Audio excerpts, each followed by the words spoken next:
Eu não acho que a apostasia, eu acordo hoje e falo, vou apostatar. Não, Começou com alguma coisa. O pecado, ele começa a gerar em você uma não resposta à voz do Espírito Santo, que vai se tornando cada vez mais tênue, até que chega um momento que aquilo começa a cauterizar a sua mente, você vai perdendo cada vez mais a capacidade de se arrepender, até que chega um momento em que o engano ele se torna preponderante na sua vida. Primeira pergunta que eu quero fazer para os nossos especialistas hoje é: salvação se perde? Eu vou te falar porque eu já passei por essa crise anos atrás, não agora. Porque eu nasci num lar evangélico, sempre servi a Deus, mas cometi muitos erros na vida. E quando eu tinha mais consciência do meu erro, porque às vezes você está tão insensível, mesmo sendo crente, que nem tem consciência do erro, né? E quando a ficha caiu para mim, que aquele erro que eu cometia, para mim não era muita coisa, mas roubava a minha salvação, eu comecei a ter dúvidas da minha salvação. E aí foi que entrou esse questionamento, né, que é só a primeira de muitas que eu estou preparando aqui para vocês, sou crente, já acredito em Jesus, mas errei. Eu perco minha salvação? Vamos começar com o pastor Lamartine Pozzella. Não, porque você foi salvo pela graça, por meio da fé, isso te torna filho, e você não vai deixar de ser filho porque você erra. Eu não acredito que exista algum pecado, com a exceção da apostasia e de uma rejeição absoluta e definitiva de Cristo. Que é o pecado contra o Espírito Santo. Para mim é a mesma coisa. A blasfêmia contra o Espírito Santo, depois a gente pode discutir isso em Mateus capítulo 12, e eu trazer para você qual é a minha maneira de entender o texto, mas para mim a única coisa que tira alguém da salvação é rejeitar a Cristo. Então, isso seja um indivíduo que nunca foi salvo, ele vai ser alijado definitivamente da salvação, porque não existe salvação em outro nome a não ser o nome de Cristo. Mas, para uma pessoa que já experimentou a salvação, ela pode rejeitar Cristo como final de um processo de pecado que vai levando à cauterização da mente, até que chega um momento que a pessoa fala, quer saber? Acho que eu não acredito mais nisso, entendeu? É o que Hebreus capítulo 6 fala, né? Todo aquele processo. Não é uma queda de um pecado moral ou de um pecado de ter matado alguém. Não, isso não tira ninguém da salvação. Na minha opinião, uma rejeição final e absoluta, não tem nada a ver com estar na igreja, ou ter afastado da igreja, estar em pecado, mas uma decisão definitiva de não acreditar mais na salvação de Cristo. Da mesma forma que você foi introduzido na vida eterna através da sua salvação, da compreensão de que Cristo é o único caminho, que é a única salvação, o indivíduo que está aqui pode, na minha opinião, retroceder e abrir mão da salvação se passar pelo processo da apostasia. E a pergunta, então, que eu deixo para o pastor Tassos Licurgo mas salvação é diferente de galardão. Isso. Ele explicou. Então eu estou salvo em Cristo Jesus, por que eu tenho que continuar fazendo boas obras? Por que eu tenho que servi-lo? Por que eu tenho que andar em santidade? Por que eu tenho que amar o próximo como a mim mesmo? Por que eu tenho que ajudar os pobres? Por que eu tenho que ter um ministério e exercê-lo na vida do meu irmão, meu dom na vida do meu irmão? Por que eu tenho que fazer alguma coisa se minhas obras não vão me salvar? Isso. Antes de responder, eu gostaria só de colocar a minha posição, que eu respeitosamente divido, embora não tanto, porque há umas passagens nas Escrituras que me deixam quase que convencidos que é possível perder a salvação, especialmente a carta de Pedro, quando diz que a exposição à falsa doutrina, a falsos mestres, fez com que houvesse uma renegação do Senhor que os resgatou. E as Escrituras ainda dizem que isso trouxe sobre eles repentina destruição. Hebreus capítulo 10 também fala sobre isso. Hebreus fala de apostasia, quer dizer, aquele que tem a fé genuína em Jesus Cristo por meio da graça e contra a salvação, e a apostasia, por definição, é a perda dessa fé genuína. Então, com base nessas duas passagens principalmente, eu tendo a pensar que é possível sim perder a salvação. No ponto de vista prático, o que as pessoas que divergem dizem... Então eu vou perder a salvação ou se eu negar o nome de Jesus depois de ter aceitado, ou se eu ficar dando ouvido para falsos mestres e começar a ter práticas... Então, mas veja, no fundo, o que ele crê é a mesma coisa que eu. Eu não acho que a apostasia, eu acordo hoje e falo, vou apostatar. Não, começou com alguma coisa. O pecado, ele começa a gerar em você uma não resposta à voz do Espírito Santo, que vai se tornando cada vez mais tênue, até que chega um momento que aquilo começa a cauterizar a sua mente, você vai perdendo cada vez mais a capacidade de se arrepender, até que chega um momento em que o engano ele se torna preponderante na sua vida. É aquilo que a Bíblia diz, que nos últimos dias os homens iriam cercar-se de mestres... Então, mesmo que ele não tenha dito, eu não quero mais, mas na prática ele já fez isso. O que a Bíblia diz, eu estou apenas dizendo que a Bíblia diz é o seguinte, que pela exposição aos falsos mestres, à falsa doutrina, aquelas pessoas renegaram o Senhor que os resgatou. Mas renegaram. Renegaram. Então, essa... Então, de alguma forma, ele renegou, ele cruzou o caminho. Cruzou a linha, entendeu? Então tem a perda pela... Não, eu também acredito na perda. Então tá. Então tem a perda pela renegação. Então. Mas é a mesma coisa. É a mesma coisa. E as Escrituras ainda dizem que isso trouxe sobre eles repentina destruição.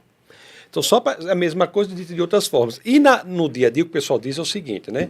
Porque há situações, todos sabemos, de pessoas que se dedicaram durante muito tempo à igreja, pessoas que tinham uma vida, ao que todos sabiam, santa, uma vida piedosa, e de uma hora para outra passaram a não ter mais. Os que acreditam que não perderam a salvação vão dizer que aquele de fato nunca foi salvo, né?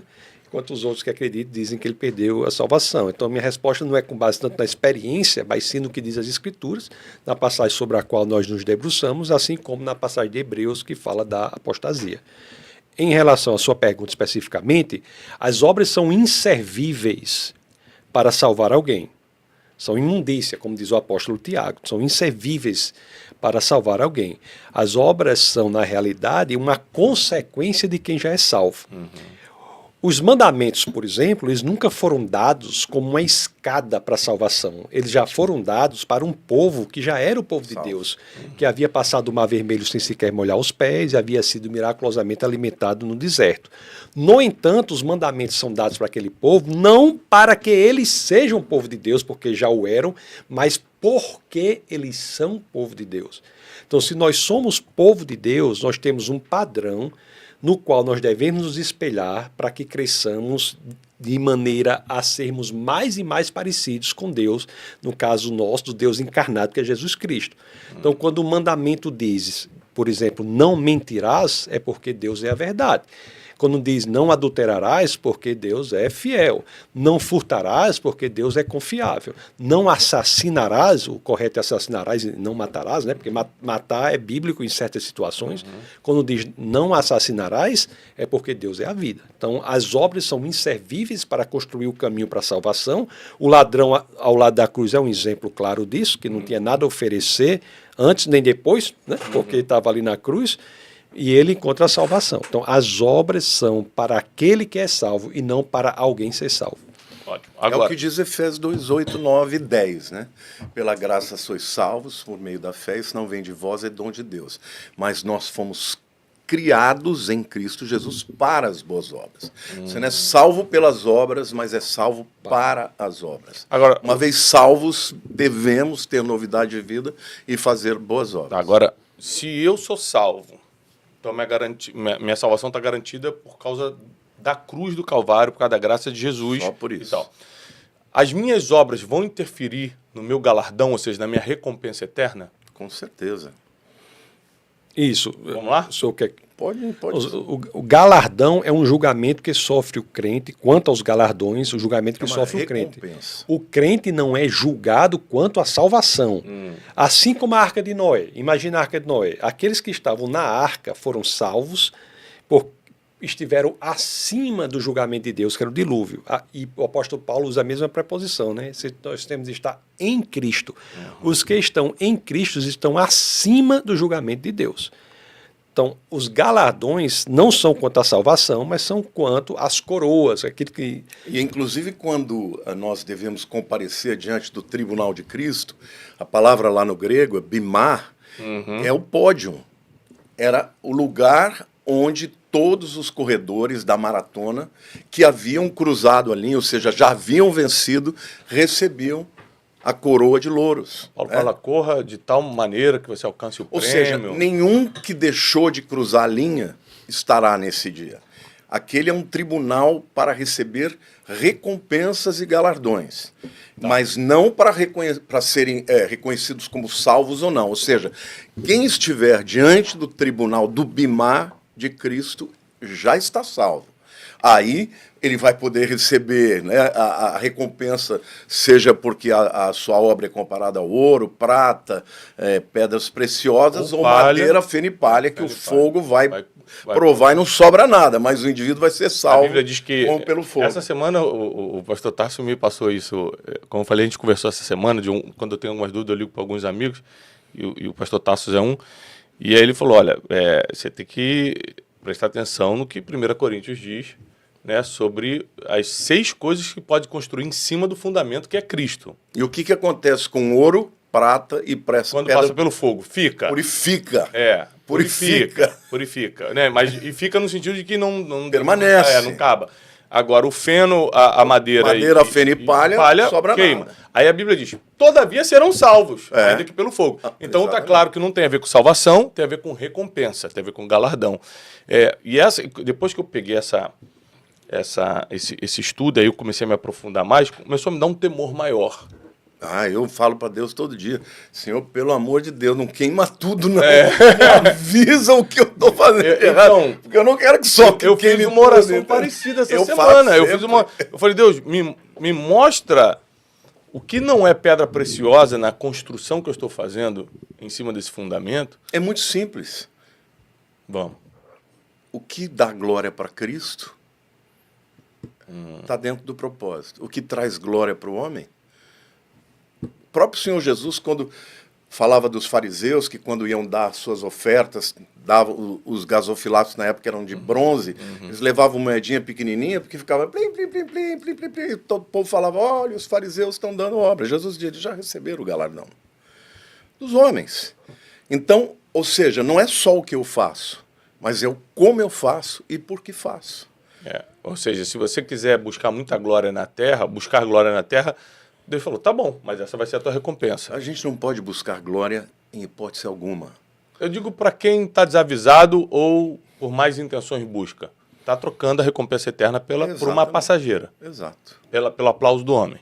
Porque a glória, ela deve ser sempre um atributo de Deus compartilhar sua glória para quem Ele quer dar.